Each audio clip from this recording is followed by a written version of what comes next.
There is a crisis in our public school systems, a crisis on so many different levels. The horrible academic standards and lack of basic skills, the indoctrination that goes on in the classroom that parents are only now becoming fully alert to. Of course, the problem with the lockdowns. I'm delighted to welcome Corey DeAngelis to the podcast. Corey is the National Director of Research for the American Federation for Children, and he has a book out. It's called School Choice Myths: Setting the Record Straight on Education Freedom.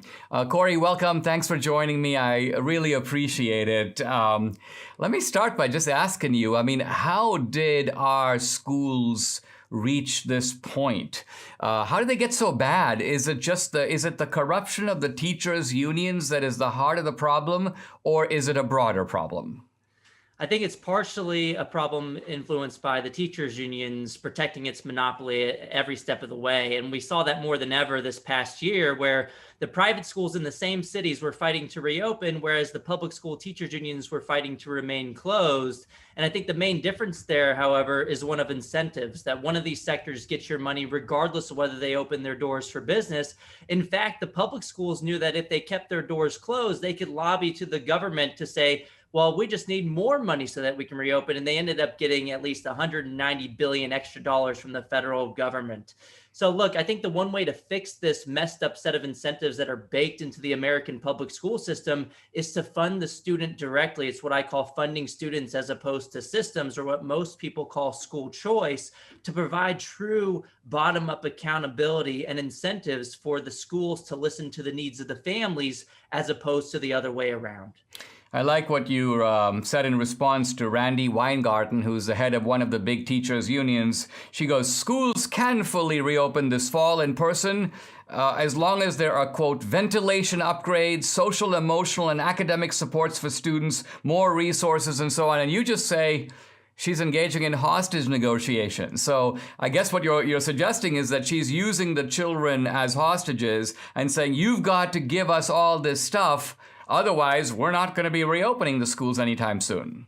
Yeah, that's the problem here. There's never going to be an amount of money to where the teachers unions say, oh yeah, that's great, that's enough. I just uncovered the Chicago Public School proposed budget for the 2022 school year, and it's about $27,000 per student as a conservative estimate, which is about 34% higher from just a few years ago. The teachers union in Chicago this is the same teachers union that did an interpretive dance video to protest reopening of schools. The same teachers union that had a board member vacationing in Puerto Rico while saying that it wasn't safe enough to go back to work in person.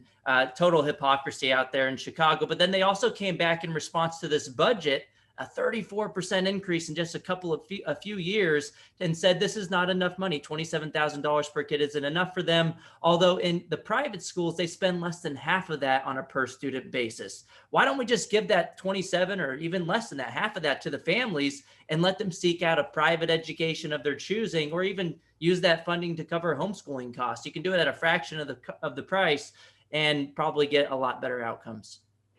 Now, I read somewhere that the teachers' unions were actually working in pretty close cahoots with the CDC. So instead of the CDC declaring what's safe and saying, now it's time for you, you're fine in reopening the schools, the teachers' unions were kind of backdoor lobbying the CDC, and the CDC was tailoring its statements about schools based upon what they were getting from the teachers' unions. This is the sort of institutional corruption, I think, that people are only dimly aware of, where they get some guidance and they think it's health guidance, but no, it's in effect the product of backdoor lobbying. Yeah, that's absolutely the case. The New York Post first uncovered this, and it was through a FOIA request. It wasn't public records until people actually, groups actually came out and tried to request that information. And it was found that on at least 2 occasions, the CDC took the teachers union's recommendations almost verbatim. And in at least one of those cases, it could be argued that the way that the language was changed, it made it a lot easier for them to argue to keep schools closed, which again allowed them to lobby to the federal government to say, oh, we just need this, that, and the other. and we need an additional billions of dollars in ransom payments, essentially, in order to reopen the schools. And what's interesting here with the American Rescue Plan, the latest $123 billion that went to K-12 education, a Republican senator in Congress proposed an amendment to make that funding actually contingent upon reopening the schools in person, given that all the teachers were vaccinated. Every single Democrat voted against it, and the amendment failed on a partisan 50-50 vote. So none of the funding, billions and billions of dollars, was actually contingent upon opening the schools in person, even though it was claimed that they needed the money in order to open the schools in person. When we come back, I'm going to probe the solution, Corey's solution to all this, which is quite simply the idea of school choice.